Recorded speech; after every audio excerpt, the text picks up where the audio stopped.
I think of that day pretty frequently. I think it's one of my strongest memories of the ocean. Okay, let's walk through the day. Let me think. It was October, but it was warm outside. Like, I think it was 70 degrees. And so we went exploring and we walked, I think it's like a half mile-ish from the club actually to where the water is, and I think it was low tide. So a lot of the sand was showing. And we stood on the edge and it was just so beautiful.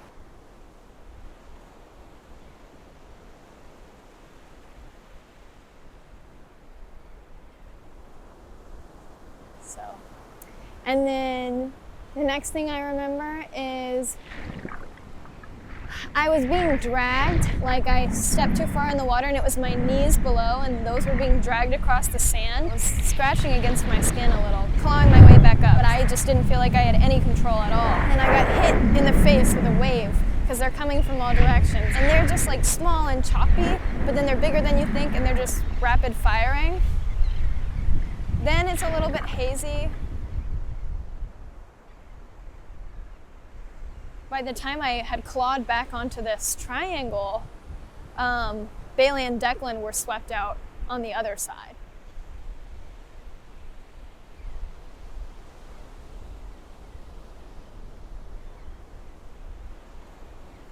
I didn't expect to still have a hard time with it after all of these years.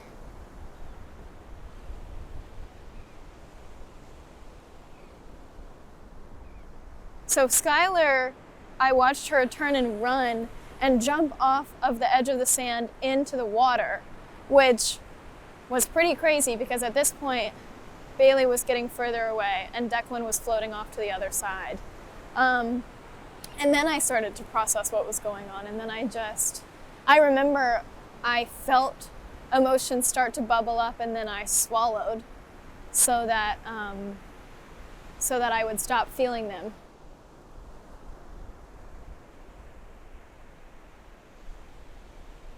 All I could do was yell and wave my arms. I remember later reflecting and thinking that I felt super useless.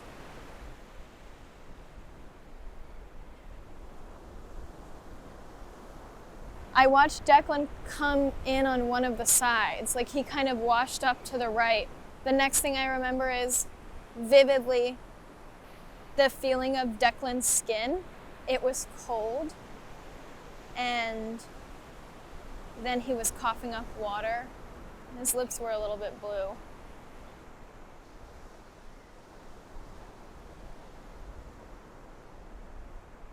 And so as soon as Declan stood up, the panic set in, and I just sprinted. It felt like it was taking me a really long time to run, but I know that it wasn't. But I felt like every step, I could feel it hit the sand. And it just felt like time. I was racing time, and I was so worried that I was losing.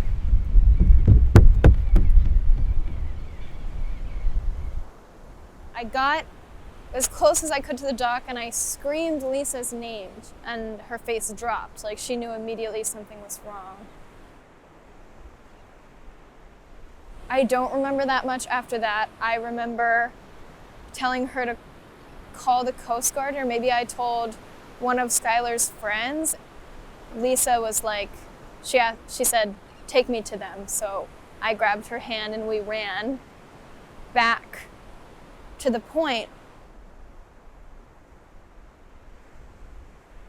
I didn't see Bailey and Skylar at all, and my heart started to drop so fast because I was like, what if I'm taking my best friend's mom to the place where her two daughters drowned?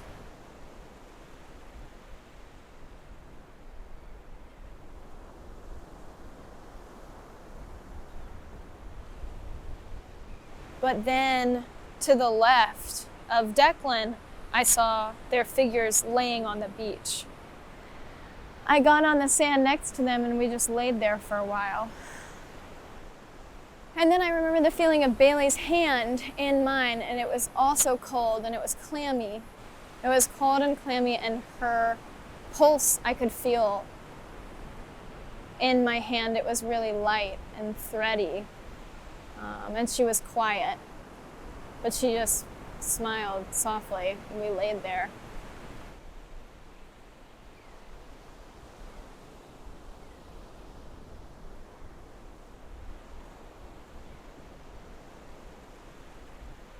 The effect of this water has not changed.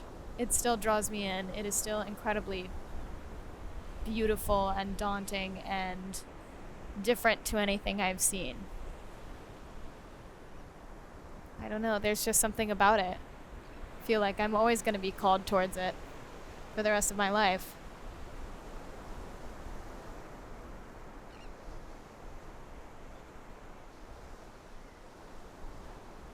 Even though we did all live, those moments of wondering and those moments where Bailey told me she didn't know if she was going to make it and that if Skylar hadn't jumped in the water after her, she probably would have just let go.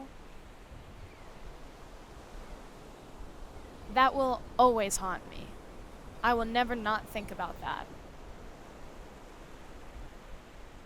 And I think that it's hard not to wonder what you could have done to change that. Even with the survival, we still went through a moment where I almost lost her. And being so close to losing her, I think will always make me reflect on what could have been done differently. If anything, and the truth of the matter might be that we did everything right and still they barely survived. But I'll always wonder.